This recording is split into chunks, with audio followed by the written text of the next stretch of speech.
Hello everyone. आज की इस पॉलिटी की क्लास में हम जानेंगे कि परंपरागत दृष्टिकोण से राजनीति शास्त्र को कितने अर्थों में परिभाषित किया गया है। तो आपको जानकारी के लिए बता दें कि परंपरागत दृष्टिकोण से राजनीति शास्त्र को 4 अर्थों में परिभाषित किया गया है। वो 4 अर्थ कौन कौन हैं, चलिए जानते हैं। सबसे पहला जो है वो है आपको राज्य के अध्ययन के रूप में राजनीति शास्त्र को परिभाषित किया गया है। दूसरा जो है सरकार के अध्ययन के रूप में राजनीति शास्त्र को परिभाषित किया गया है। तीसरा जो है वो राज्य और सरकार के अध्ययन के रूप में राजनीति शास्त्र को परिभाषित किया गया है। चौथा जो है राज्य, सरकार और व्यक्ति के अध्ययन के रूप में राजनीति शास्त्र को परिभाषित किया गया है। तो चलिए सबसे पहले हम जानते हैं राज्य के अध्ययन के रूप में कौन कौन से ऐसे विद्वान या लेखक रहे हैं जो अपने शब्दों में राजनीति शास्त्र को परिभाषा दिया। तो उनमें से आपको आते हैं ब्लंट शैली, गैरिस, गार्नर तथा गैटेल आदि लेखकों ने राजनीति शास्त्र को राज्य के अध्ययन के रूप में परिभाषित किया। चलिए सबसे पहले हम जानते हैं कि ब्लंट शैली क्या कहते हैं राजनीति शास्त्र के बारे में। तो ब्लंट शैली कहते हैं कि राजनीति शास्त्र वह शास्त्र है जिसका संबंध राज्य से है। राजनीति शास्त्र वह शास्त्र है जिसका संबंध राज्य से है, जो राज्य की आधारभूत स्थितियों, उसकी प्रकृति तथा विविध स्वरूपों एवं विकास को समझने का प्रयत्न करता है।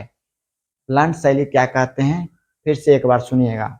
ब्लंट शैली कहते हैं कि राजनीति शास्त्र वह शास्त्र है जिसका संबंध राज्य से है, जो राज्य की आधारभूत स्थितियों, उसकी प्रकृति तथा विविध स्वरूपों एवं विकास को समझने का प्रयत्न करता है।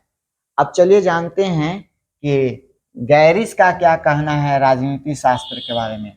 तो गैरिस कहते हैं कि राजनीति शास्त्र राज्य को एक शक्ति संस्था के रूप में मानती है। क्या कहना है? गैरिस कहते हैं कि राजनीति शास्त्र राज्य को एक शक्ति संस्था के रूप में मानती है, जो राज्य के समस्त संबंधों, उसकी उत्पत्ति, स्थान, उद्देश्य, नैतिक महत्व, आर्थिक समस्याएं, वित्तीय पहलू आदि की विवेचना करता है। फिर से सुनिएगा, गैरिस क्या कहते हैं। गैरिस कहते हैं कि राजनीति शास्त्र राज्य को एक शक्ति संस्था के रूप में मानती है, जो राज्य के समस्त संबंधों, उसकी उत्पत्ति, स्थान, उद्देश्य, नैतिक महत्व, आर्थिक समस्याएं, वित्तीय पहलू आदि की विवेचना करता है। ठीक उसी प्रकार गार्नर का भी कुछ कहना है राजनीति शास्त्र के बारे में। राजनीति शास्त्र के बारे में इन्होंने क्या परिभाषा दिया, ध्यान से सुनिएगा। गार्नर कहते हैं कि राजनीति शास्त्र का आरंभ और अंत, राजनीति शास्त्र का आरंभ और अंत राज्य के साथ होता है। राजनीति शास्त्र का आरंभ और अंत राज्य के साथ होता है, ये गार्नर का कहना था। अब चलिए गैटेल का क्या कहना है राजनीति शास्त्र के बारे में। गैटेल कहते हैं कि राजनीति शास्त्र राज्य के भूत, वर्तमान और भविष्य का राजनीतिक संगठन तथा राजनीतिक कार्यों का, राजनीतिक संस्थाओं का तथा राजनीतिक सिद्धांतों का अध्ययन करता है। क्या कहते हैं, ध्यान से सुनिएगा। गैटेल कहते हैं कि राजनीति शास्त्र राज्य के भूत, वर्तमान और भविष्य का राजनीतिक संगठन तथा राजनीतिक कार्यों का, राजनीतिक संस्थाओं का तथा राजनीतिक सिद्धांतों का क्या करता है, अध्ययन करता है। ये था आपको राज्य के अध्ययन के रूप में। अब हम जानेंगे सरकार के अध्ययन के रूप में। सरकार के अध्ययन के रूप में वो कौन कौन से विद्वान थे जिन्होंने अपने शब्दों में राजनीति शास्त्र का परिभाषा दिया। तो चलिए जानते हैं।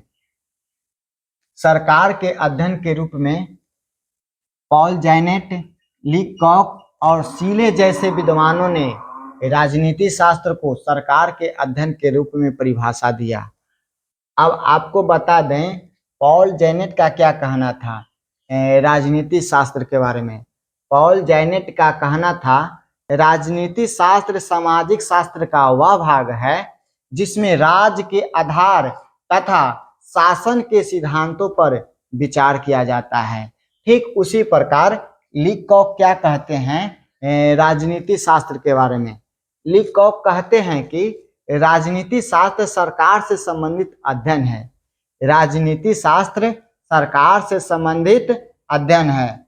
ठीक उसी प्रकार सीले कहते हैं कि राजनीति शास्त्र उसी प्रकार शासन के तत्वों की खोज करता है जैसे संपत्ति शास्त्र संपत्ति का, जीव शास्त्र जीव का, बीजगणित अंकों का तथा ज्यामितीय शास्त्र स्थान और ऊंचाई का करता है। फिर से सुनिएगा सीले क्या कहते हैं। सीले कहते हैं कि राजनीति शास्त्र उसी प्रकार शासन के तत्वों की खोज करता है जैसे संपत्ति शास्त्र संपत्ति का, जीव शास्त्र जीव का, बीजगणित अंकों का तथा ज्यामितीय शास्त्र स्थान और ऊंचाई का करता है। तीसरा में आपको आता है राज्य और सरकार के अध्ययन के रूप में। राज्य और सरकार के अध्ययन के रूप में वो कौन कौन से विद्वान रहे जिन्होंने अपने शब्दों में राजनीति शास्त्र के बारे में परिभाषा दिया कहा। तो सबसे पहले हम लेते हैं R.N. गिलक्राइस्ट। R.N. गिलक्राइस्ट कहते हैं कि राजनीति विज्ञान राज्य और सरकार की समान समस्याओं से संबंध होता है। राजनीति विज्ञान राज्य और सरकार की समान समस्याओं से संबंध होता है। फिर उसके बाद में डिमॉक कहते हैं कि राजनीति विज्ञान का संबंध राज्य तथा उसके यंत्र सरकार से है। क्या कहते हैं डिमॉक? थोड़ा ध्यान से सुनिएगा। डिमॉक कहते हैं कि राजनीति विज्ञान का संबंध राज्य तथा उसके यंत्र सरकार से है। चौथा है आपको राज्य सरकार और व्यक्ति के अध्ययन के रूप में। राज्य सरकार और व्यक्ति के अध्ययन के रूप में वो कौन कौन से विद्वान थे जिन्होंने राजनीति शास्त्र का परिभाषित किया राज्य सरकार और व्यक्ति के अध्ययन के रूप में। उनमें से आपको लॉस्की तथा हर्मन हेलर आदि लेखकों ने राजनीति शास्त्र को राज्य सरकार और व्यक्ति के अध्ययन के रूप में परिभाषित किया। अब हम चलिए जानते हैं कि लॉस्की द्वारा क्या कहा गया राजनीति शास्त्र के बारे में, क्या उन्होंने अपने शब्दों में परिभाषा दिया। चलिए जानते हैं। लॉस्की कहते हैं कि राजनीति विज्ञान के अध्ययन का संबंध संगठित राज्यों से संबंधित मनुष्य के जीवन से है। फिर से सुनिएगा, राजनीति विज्ञान के अध्ययन का संबंध संगठित राज्यों से संबंधित मनुष्य के जीवन से है। फिर उसके बाद में हर्मन हेलर कहते हैं कि राजनीति शास्त्र के स्वर्गीय स्वरूप का निर्धारण व्यक्ति संबंधी मूलभूत पूर्व मान्यताओं द्वारा होता है। फिर से सुनिएगा, हर्मन हेलर क्या कहते हैं। हर्मन हेलर कहते हैं कि राजनीति शास्त्र के स्वर्गीय स्वरूप का निर्धारण व्यक्ति संबंधी मूलभूत पूर्व मान्यताओं द्वारा होता है। इन्होंने कहा, किसने कहा? हर्मन हेलर ने कहा। ये हमारा था परंपरागत दृष्टिकोण से राजनीति शास्त्र को हमने 4 अर्थों में परिभाषा जाना। और 4 अर्थ कौन कौन थे?